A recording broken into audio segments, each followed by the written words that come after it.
Assalamualaikum warahmatullahi wabarakatuh. Sebelumnya izin perkenalkan diri, nama saya Safira Zara dengan nomor NPM 211506146 dari kelas PSIA. Di video kali ini, saya akan mempresentasikan software proses model dari software model tradisional sampai modern. Apa itu software proses model? Software proses model merupakan suatu representasi proses perangkat lunak yang disederhanakan, dipresentasikan, dan perspektif secara khusus. Siklus hidup pengembangan sistem atau System Development Life Cycle atau SDLC adalah aplikasi dari pendekatan sistem bagi pengembangan suatu sistem informasi. Software yang dikembangkan berdasarkan SDLC akan menghasilkan sistem dengan kualitas yang tinggi, memenuhi harapan penggunanya, tepat dalam waktu dan biaya, bekerja dengan efektif dan efisien dalam infrastruktur teknologi informasi yang ada atau yang direncanakan, serta murah dalam perawatan dan pengembangan lebih lanjut. Sedangkan SDLC tradisional adalah metode pengembangan sistem informasi klasik yang mengikuti suatu pola teratur secara bertahap yang dikerjakan dari atas ke bawah. SDLC tradisional seringkali disebut pendekatan waterfall. Aktivitas dalam siklus ini memiliki aliran satu arah menuju penyelesaian proyek. Ada beberapa model pengembangan software proses model. Yang pertama, model pengembangan perangkat lunak waterfall. Kedua, model pengembangan perangkat lunak prototype. Tiga, model pengembangan perangkat lunak RID. Keempat, model pengembangan perangkat lunak evolutionary development. Kelima, model pengembangan perangkat lunak agile. Selanjutnya, kita masuk ke waterfall model. Metode waterfall dikenal sebagai model tradisional yang kini dianggap sudah kuno dan tidak fleksibel. Metode waterfall pertama kali dibuat pada tahun 1970 dan selama beberapa dekade merupakan metode pengembangan perangkat lunak terkemuka dan banyak digunakan. Metode waterfall merupakan pendekatan SDLC paling awal yang digunakan untuk pengembangan perangkat lunak. Urutan dalam metode waterfall bersifat serial yang dimulai dari proses perencanaan, analisa, desain, dan implementasi pada sistem. Metode ini dilakukan dengan pendekatan yang sistematis, mulai dari tahapan kebutuhan sistem lalu menuju ke tahap analisis, desain, coding, testing atau verification, dan maintenance. Langkah demi langkah yang dilalui harus diselesaikan satu persatu atau tidak dapat meloncat ke tahap berikutnya dan berjalan secara berurutan. Oleh karena itu, disebut waterfall atau air terjun. Menurut Ian Sommerville menjelaskan bahwa ada 5 tahapan pada metode waterfall. Yang pertama, recruitment, analysis, and definition, system and software design, implementation and unit testing, integration dan system testing, operational dan maintenance. Selanjutnya, kelebihan dan kekurangan waterfall. Kelebihan yang pertama, memiliki proses yang urut, mulai dari analisa hingga support. Kedua, setiap proses memiliki spesifikasinya sendiri, sehingga sebuah sistem dapat dikembangkan sesuai dengan apa yang dikehendaki. Yang ketiga, setiap proses tidak dapat saling tumpang tindih. Kekurangan waterfall, yang pertama, proses yang dilakukan cenderung panjang dan juga lama. Kedua, biaya penggunaan metode yang cenderung mahal. Ketiga, membutuhkan banyak riset dan juga penelitian pendukung untuk mengembangkan sistem menggunakan metode waterfall. Selanjutnya, kita membahas prototype model. Prototype adalah sebuah metode dalam pengembangan produk dengan cara membuat rancangan, sampel, atau model dengan tujuan pengujian, konsep, atau proses kerja dari produk. Prototype sendiri bukanlah produk final yang nantinya akan diedarkan. Prototype dibuat untuk kebutuhan awal development software dan untuk mengetahui apakah fitur dan fungsi dalam program berjalan sesuai dengan kebutuhan yang telah direncanakan. Sehingga pengembangan produk dapat mengetahui kekurangan dan kesalahan lebih awal sebelum mengimplementasikan fitur lain ke dalam produk dan merilis produk. Tujuan utama dari prototype adalah mengembangkan model atau rancangan produk menjadi produk final yang dapat memenuhi permintaan pengguna. Ada beberapa tahapan metode prototype. Tahap pertama, recruitment, gathering, and analysis atau analisis kebutuhan. Tahapan model prototype dimulai dari analisis kebutuhan. Dalam tahap ini, kebutuhan sistem didefinisikan dengan rinci.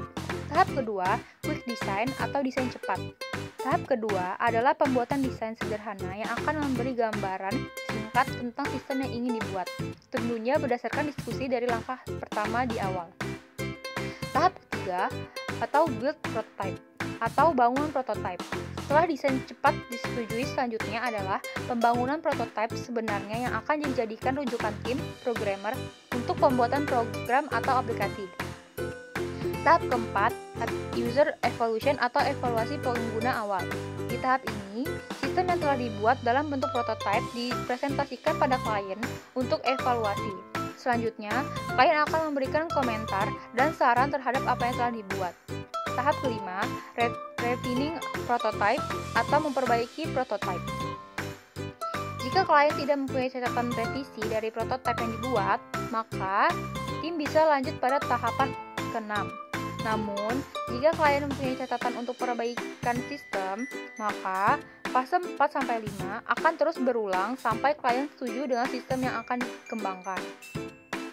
Tahap terakhir, tahap 6, implement product and maintain atau implementasi dan pemeliharaan.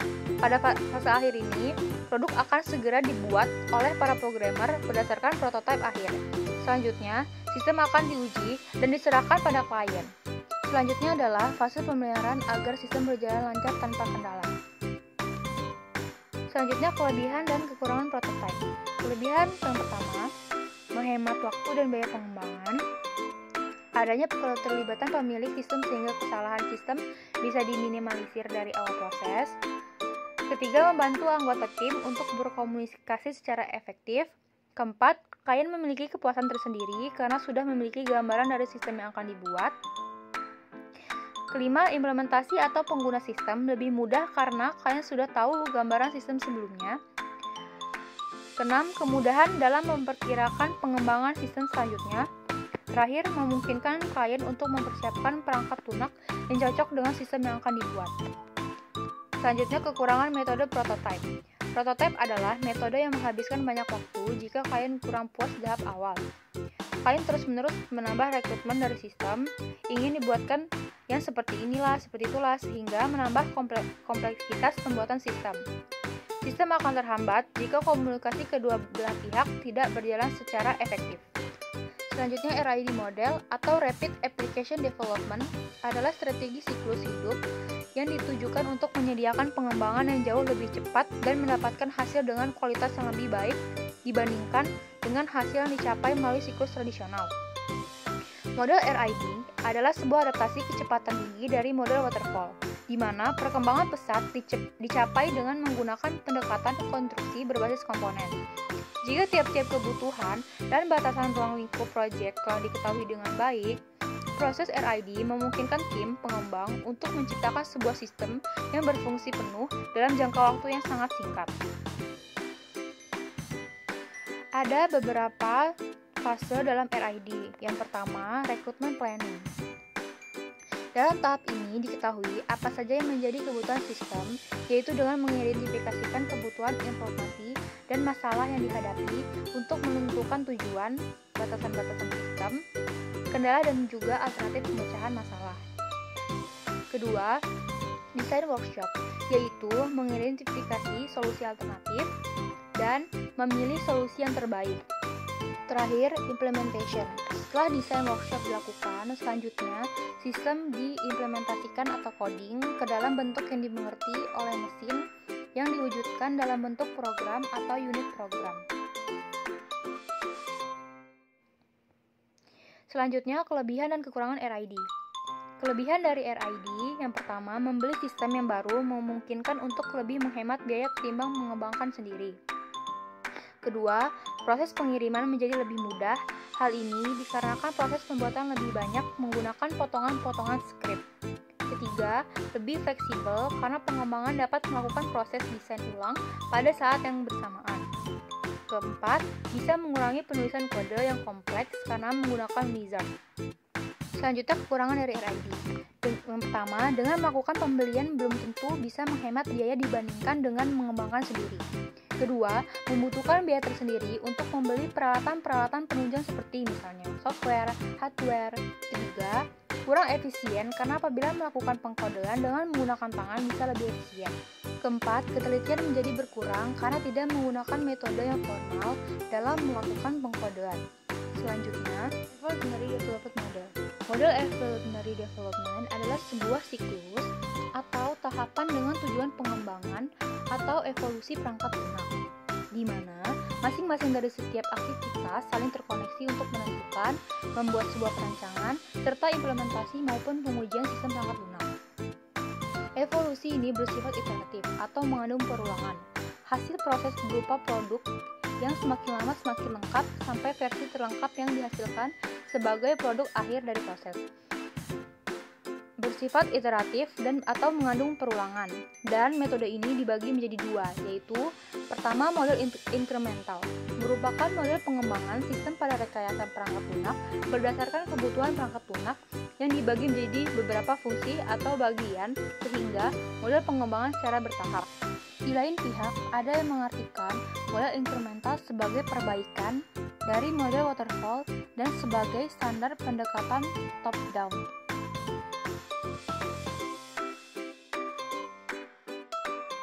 Model waterfall, model incremental pun memiliki tahapan untuk perancangan perangkat lunaknya. Yang pertama, rekrutmen. Rekrutmen adalah proses awal yang dilakukan pada incremental.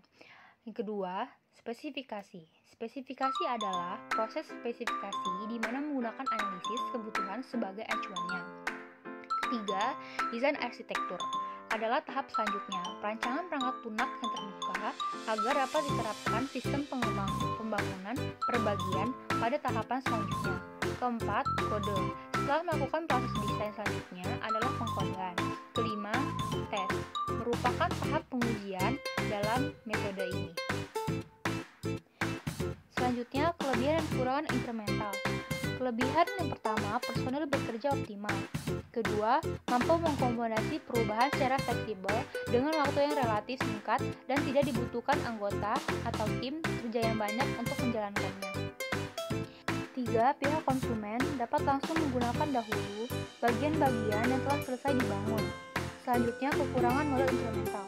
Yang pertama, tidak cocok untuk proyek berukuran besar atau lebih dari 200.000 baris coding. Kedua, sulit untuk memetakan kebutuhan pemakai ke dalam perencanaan spesifikasi tiap-tiap hasil dari increment. Ketiga, tidak cocok untuk proyek yang besar. Selanjutnya, model spiral. Model spiral adalah model software yang evolusioner yang merangkai sifat iteratif dari prototipe dengan cara kontrol dan aspek sistematisasi dari model sekuensial linear.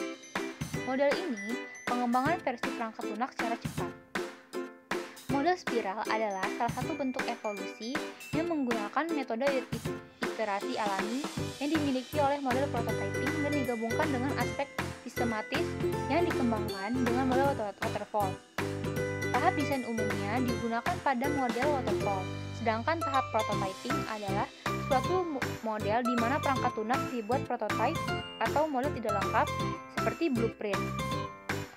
Model ini juga mengkombinasikan desain top-down dengan desain bottom-up, di mana desain top-down menetapkan sistem global terlebih dahulu, baru menetapkan dengan detail sistemnya, sedangkan desain bottom-up berlaku sebaliknya.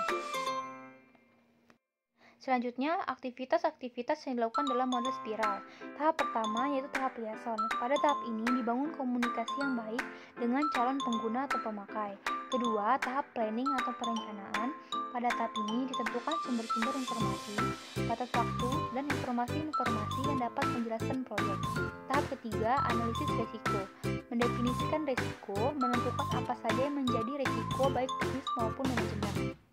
Tahap keempat, rekayasa atau engineering, yaitu pembuatan prototipe. Tahap konstruksi dan pelepasan atau release. Pada tahap ini dilakukan pembangunan perangkat lunak yang dimaksud diuji, diinstal, dan diberikan sokongan-sokongan tambahan untuk keberhasilan proyek. Tahap terakhir, evaluasi. Pelanggan, pemakai, pengguna biasanya memberikan masukan berdasarkan hasil yang didapati dari tahap engineering dan instalasi. Selanjutnya, kelebihan dan kekurangan spiral. Kelebihan model ini adalah sangat mempertimbangkan risiko, kemungkinan munculnya kesalahan kesalahan sehingga sangat dapat diandalkan untuk pengembangan perangkat lunak skala besar. Pendekatan model ini dilakukan melalui tahapan-tahapan yang sangat baik dengan menggabungkan model waterfall ditambah dengan pengulangan-pengulangan sehingga lebih detail untuk mencerminkan keadaan sebenarnya. Selanjutnya, kekurangan model ini, waktu yang dibutuhkan untuk pengembangan perangkat lunak cukup panjang, demikian juga biaya yang besar. Selain itu, sangat tergantung kepada tenaga ahli yang dapat memperkirakan risiko. Terdapat pula kesulitan untuk mengontrol proses. Sampai saat ini, karena masih relatif baru, belum ada bukti apakah metode ini cukup handal untuk diterapkan. Pembahasan terakhir yaitu Agile Model. Agile Software Development adalah metodologi pengembangan software yang didasarkan pada proses pengerjaan yang dilakukan berulang, di mana aturan dan solusi yang disepakati dilakukan dengan kolaborasi antara tiap tim secara terorganisir dan terstruktur. Agile sendiri merupakan model pengembangan perangkat lunak dalam jangka pendek, kemudian membutuhkan adaptasi yang cepat dalam mengatasi setiap perubahan. Nilai penting dari Agile ini adalah memungkinkan sebuah tim dalam mengambil keputusan dengan cepat, kualitas dan prediksi yang baik, serta memiliki potensi yang baik dalam menangani setiap perubahan. Tujuan dari Agile Development yang terbagi menjadi 7, antara lain yang pertama high value dan working app system, kedua iterative incremental evolutionary, ketiga cost control dan value driven development, keempat high quality production, kelima flexible dan risk management, 6 collaboration, 7 self organizing dan self managing team.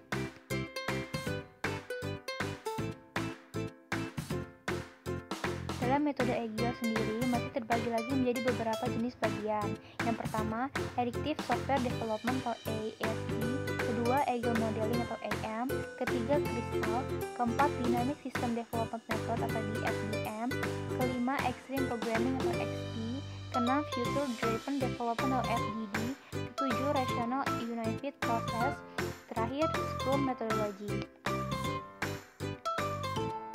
Selanjutnya, kelebihan dan kekurangan Agile. Kelebihan dari metode Agile yang pertama, proses pengembangan perangkat lunak membutuhkan waktu yang relatif cepat dan tidak membutuhkan resource yang besar. Kedua, perubahan dapat ditangani dengan cepat sesuai dengan kebutuhan klien. Ketiga, klien dapat memberikan feedback kepada tim pengembangan dalam proses pembuatan program. Selanjutnya, kekurangan dari metode Agile. Yang pertama, Agile tidak cocok apabila dikerjakan oleh tim yang tidak memiliki komitmen untuk menyelesaikan proyek bersama-sama. Kedua, metode Agile ini kurang tepat apabila dikerjakan dengan jumlah skala tim yang besar atau lebih dari 20 orang. Terakhir, tim pengembang harus selesai bersiap karena perubahan dapat terjadi sewaktu-waktu. Ini adalah sumber yang saya dapatkan. Baiklah, sekian presentasi proses software model. Jika ada salah atau kekurangan, saya mohon maaf. Kepada Allah saya mohon ampun. Wassalamualaikum warahmatullahi wabarakatuh.